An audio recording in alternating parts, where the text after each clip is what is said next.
लिए हम तोड़ते हैं हदों को, आपके लिए हम बनते हैं नजीर। खतरों से खेलते हैं हम,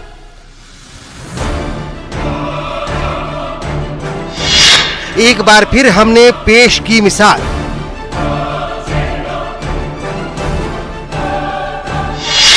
न्यूज़ 18 संवाददाता बने वॉलेंटियर, कोवैक्सीन का लिया डोज। आप भी बने वैक्सीन के ट्रायल का हिस्सा, क्योंकि कोरोना को भगाना है।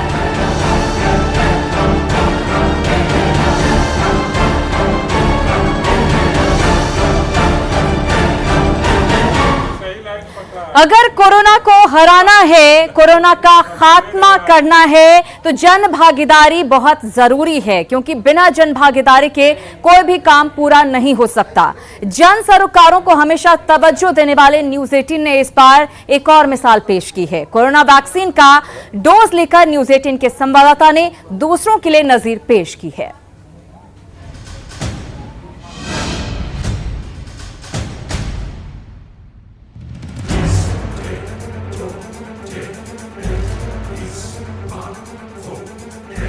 जिस तरह से युद्ध स्तर पर बिहार में कोरोना वैक्सीन के रखरखाव की तैयारी चल रही है, उसे देखने के बाद तो ये तय है कि बहुत जल्द कोरोना का खेल खत्म होने वाला है। भारत में कोरोना की वैक्सीन भी अंतिम चरण में है, लेकिन इन सब के बीच कुछ चुनौतियां भी हैं। पटना एम्स के बाहर चिपका ये नोटिस देखकर आप समझ सकते हैं, जिसमें ये साफ साफ लिखा है कि पटना एम्स कोरोना वैक्सीन के अध्ययन के लिए आप सभी को स्वेच्छा से भाग लेने के लिए आमंत्रित करता है, जिसके लिए बाकायदा नोटिस पर मोबाइल नंबर भी दिया गया है।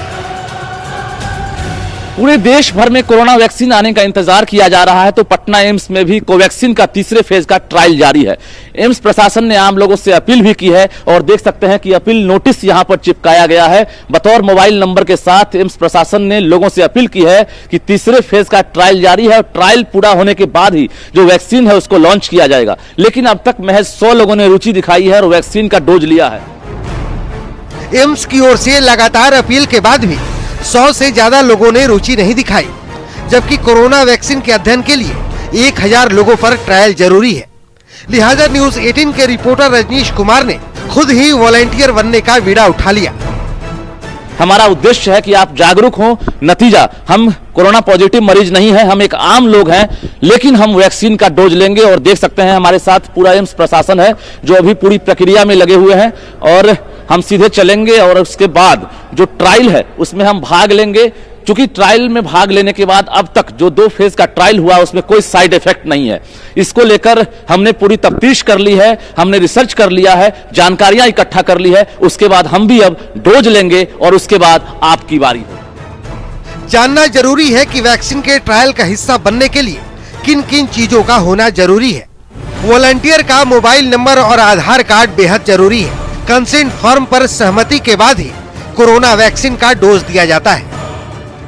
कोई भी वॉलंटियर आते हैं तो उनको हम लोग रजिस्टर करते हैं। रजिस्टर करने के लिए हमें उनका आधार कार्ड नंबर चाहिए, मोबाइल नंबर चाहिए, उनका नाम, उनके पिताजी का नाम और एड्रेस। तो अगर आधार कार्ड वो लेके आते हैं, मोबाइल नंबर आज के दिन में सबको याद है, तो रजिस्ट्रेशन के लिए वो चाहिए।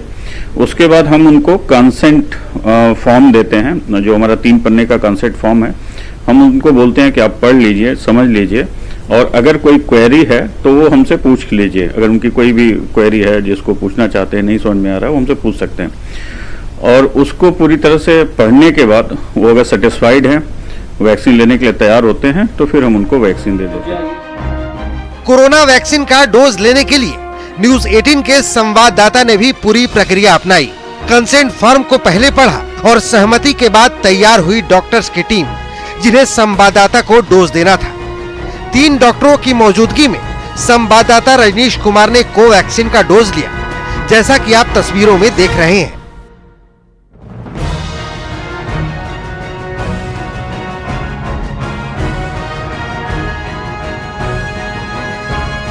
कोवैक्सीन का डोज लेने के बाद सभी डॉक्टरों ने न्यूज़ 18 का तहे दिल से शुक्रिया अदा किया, ये पहला मौका था जब किसी संवाददाता ने कोरोना के वैक्सीन का डोज लिया और दूसरों के लिए मिसाल पेश की। मैं इसके लिए न्यूज़ आपको और न्यूज़ 18 को बहुत बहुत बधाई देता हूं कि आपने आगे आके वैक्सीन लिया है और इससे बाकी लोगों को भी मैसेज जाएगा कि वैक्सीन सुरक्षित है और इसको हम ले सकते हैं, क्योंकि वैक्सीन का ट्रायल जल्दी खत्म होना बहुत ज़रूरी है। जितना जल्दी ट्रायल खत्म होगा उतनी ही जल्दी वैक्सीन मार्केट में आ पाएगी, जिससे कि बाकी लोगों को कोरोना से बचाया जा सकता है। तो इसलिए आपका यह कदम काफ़ी सराहनीय है, इसके लिए अगेन मैं आपको बधाई देता हूँ। एम्स के डॉक्टरों के मुताबिक पहले डोज के 28 दिनों के बाद दूसरा डोज दिया जाता है। सेकेंड डोज लेने के 14 दिनों के बाद एंटीबॉडी टेस्ट किया जाता है। सेकेंड डोज पड़ेगा, सेकेंड डोज पड़ने के 14 दिन के बाद फिर आपका एंटीबॉडी टेस्ट किया जाएगा और उसके बाद पता चलेगा कि आपको एक्चुअली में वैक्सीन पड़ा था या प्लेसिबो पड़ा था, क्योंकि जो डिसीजन लिया जाता है प्लेसिबो किसको देना है और वैक्सीन किसको देना है, इसको एक सेंट्रल डेटा प्रोसेसिंग यूनिट है, उसके तहत वो रैंडमाइज करके वो देते हैं। तकरीबन साल भर से देश और दुनिया कोरोना से जंग लड़ रही है। करोड़ों लोग कोरोना की चपेट में आ चुके हैं, लिहाजा कोवैक्सीन को डॉक्टर भी कोरोना के खिलाफ यज्ञ मानते हैं, जिसमें सभी की भागीदारी बेहद जरूरी है। ये एक यज्ञ है, इसमें जब तक हम कंट्रीब्यूट नहीं करेंगे तब तक हम आगे नहीं बढ़ सकते। तो वॉलंटियर्स का आगे आना और ट्रायल में भाग लेना, पार्टिसिपेट करना बहुत जरूरी है और आप बधाई के पात्र हैं। बिल्कुल, तो हमने अपना फर्ज निभा लिया है और न्यूज़ 18 का इरादा सिर्फ खबरें दिखाना नहीं है, बल्कि आम लोगों को जागरूक भी करना है। जाहिर है पटना एम्स में ट्रायल चल रहा है और हमने खबर दिखाने के साथ साथ अब ट्रायल में भाग भी लिया, वॉलंटियर के रूप में हमने डोज भी लिया है। अब उम्मीद है कि आप भी एम्स प्रशासन की अपील जो है उसको मानते हुए आकर डोज लेंगे और कोरोना जो वैक्सीन है उसको सफलतापूर्वक अब लॉन्च होने में साथ देंगे। कैमरामैन मनीष जुनेजा के साथ रजनीश कुमार, न्यूज़ 18 पटना। तो आप भी अपनी भागीदारी इस यज्ञ में जरूर निभाइए जैसे न्यूज़ 18 ने निभाई है। अब बात करते हैं चंद्रकेश्वर प्रसाद की। जी हां, अपने 3 बेटों को खोने और पूर्व सांसद मोहम्मद शहाबुद्दीन के साथ लंबी लड़ाई लड़ने के बाद मोहम्मद शहाबुद्दीन को सलाखों के पीछे पहुंचाने वाले चंद्रकेश्वर प्रसाद उर्फ चंदा बाबू का निधन हो गया। बेशक चंदा बाबू नहीं रहे, लेकिन एक ऐसे पिता के तौर पर वो हमेशा याद किए जाएंगे जिन्होंने विपरीत और बेहद मुश्किल भरे हालातों का सामना कर अपने कलेजे के टुकड़े के लिए न्याय और इंसाफ की लंबी लड़ाई लड़ी। चादर से लिपटा ये पार्थिव शरीर है चंदा बाबू का, सिवान के व्यवसायी चंद्रकेश्वर प्रसाद का। उस पिता का पार्थिव शरीर है ये जो सदा के लिए अब अपने बेटों के पास चले गए। पटना से 1 साल से लगभग इलाज इनका चल रहा था, तो उसके बाद से फिर पटना फोन किए तो उन्होंने अपना दवा बताया कि ये दवा चला दो। वो सब दवा चलाने के बाद से दोपहर में 1 घंटा तक ठीक थे। उसका ORS का घोल वगैरह दिया, उसके ऐसे शाम को फिर कहना दर्द हो रहा है, उसका बेचैनी हो गई। उसके बेचैनी होने के बाद से तुरंत एक्सपायर कर गया। ये उस पिता की चिता है जिसने अपने 3 बेटों को खोया था। अपने कलेजे के टुकड़ों को यदि पिता को अर्थी देनी पड़े तो इससे बड़ा दुख, इससे बड़ी पीड़ा कुछ और हो नहीं सकती। शब्द कम पड़ जाएंगे उस पिता के लिए। लेकिन चंदा बाबू का दिल जितना बड़ा था उससे भी ज्यादा वो फौलादी थे।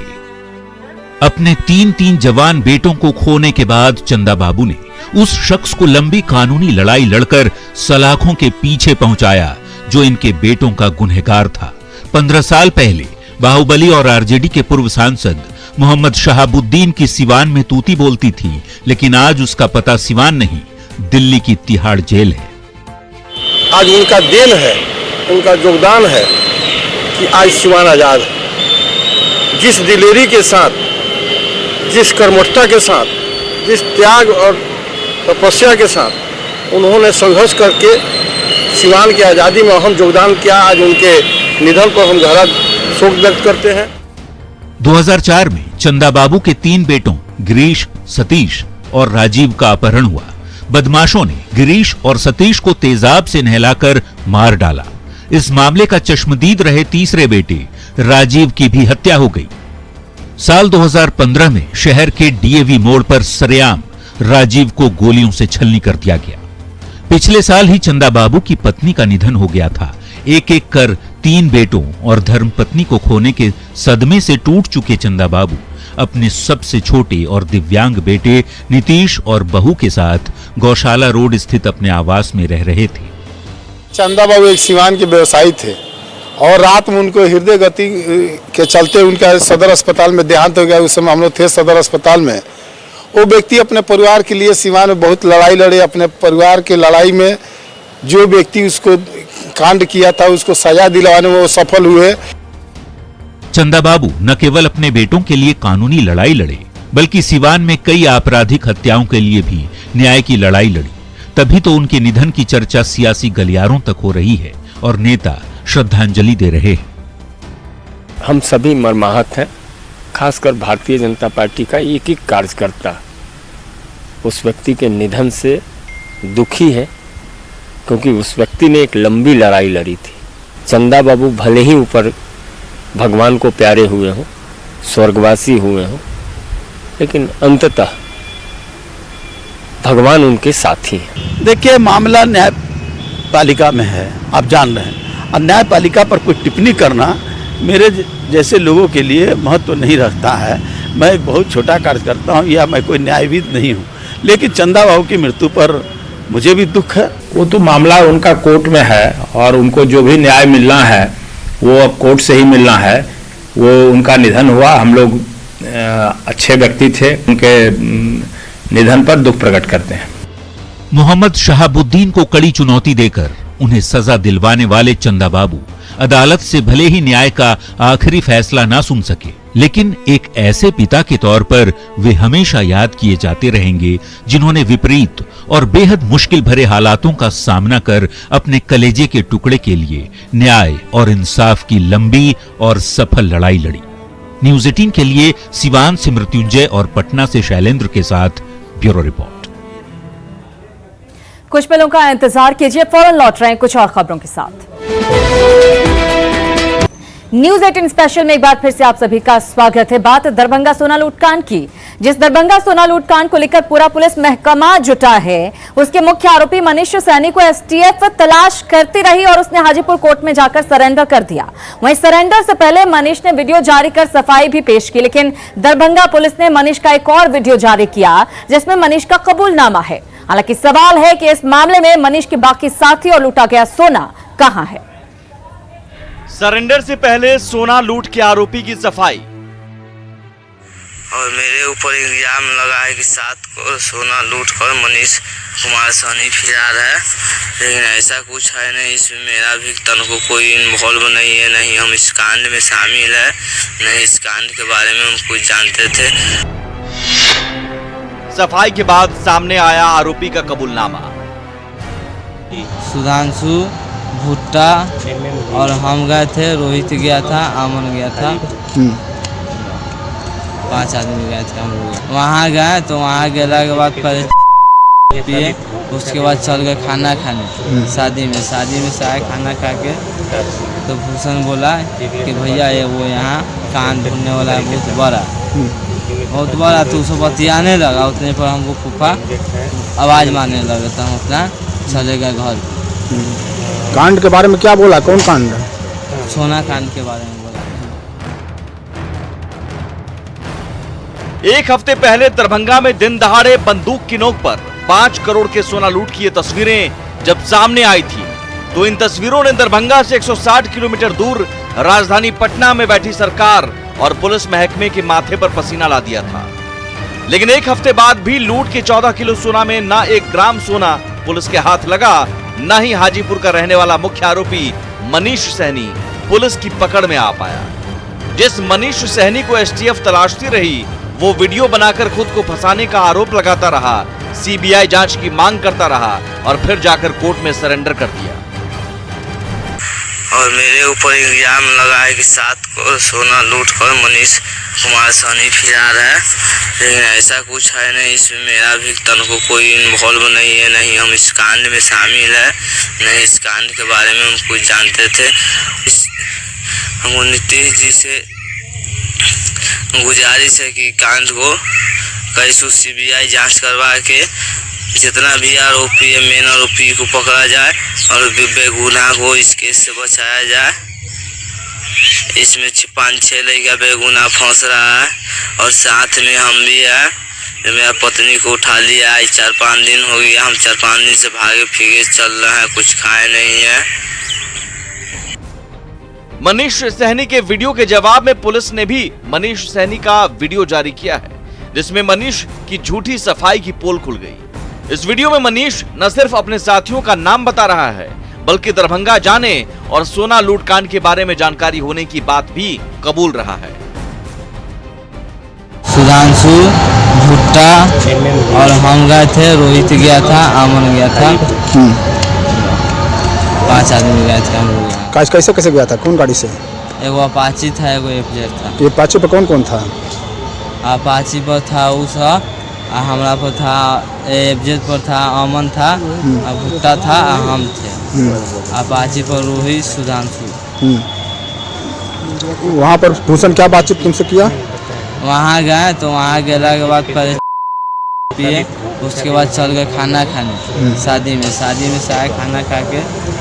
तो भूषण बोला कि भैया ये वो यहाँ कान ढूंढने वाला है बहुत बड़ा। तो उसे बतियाने लगा, उतने पर हमको फूफा आवाज़ मारने लगे, तो हम अपना चले गए घर।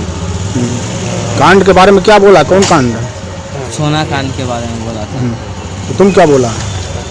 तो हम बोले कि बच्चा से काम नहीं है, तुम लोग लूट लेगा। तो अब उसमें किसको लगाया जाएगा? उसके बाद कोई बात नहीं हुआ। बच्चा सबका काम नहीं है तो कौन किसको लगाया जाएगा, किसका काम है? उसके बाद सर कोई बात नहीं। मनीष सहनी ने बताया कि वो और उसके साथी 8 से 10 महीने पहले भी दरभंगा गए थे। इससे पहले भी एक बार गए थे, 4 लड़के गए थे। कौन कौन गया था उस समय? उस समय था विशाल था, हम थे, अमन भी था, एक लड़का और भी कोई था, मेरे जब इतना ध्यान नहीं आ रहा। कितना दिन पहले? वही 10 महीना 8 महीना पहले। उस समय क्या क्या किया था? भूषण से भेंट हुआ था? हाँ, भूषण से भेंट हुआ था। कहाँ ले गया था? शादी था वहीं पे। मनीष सहनी के कबूलनामे से साफ है, इतने बड़े सोना लूटकांड की प्लानिंग लंबे समय से चल रही थी। देखना होगा मनीष सहनी के बाकी साथी और लूटा हुआ सोना पुलिस के हाथ कब तक लगता है। दरभंगा से विपिन कुमार की रिपोर्ट, न्यूज़ 18। और इसी के साथ न्यूज़ 18 स्पेशल में इतना ही, लेकिन न्यूज़ 18 बिहार झारखंड पर खबरों का सिलसिला लगातार जारी है।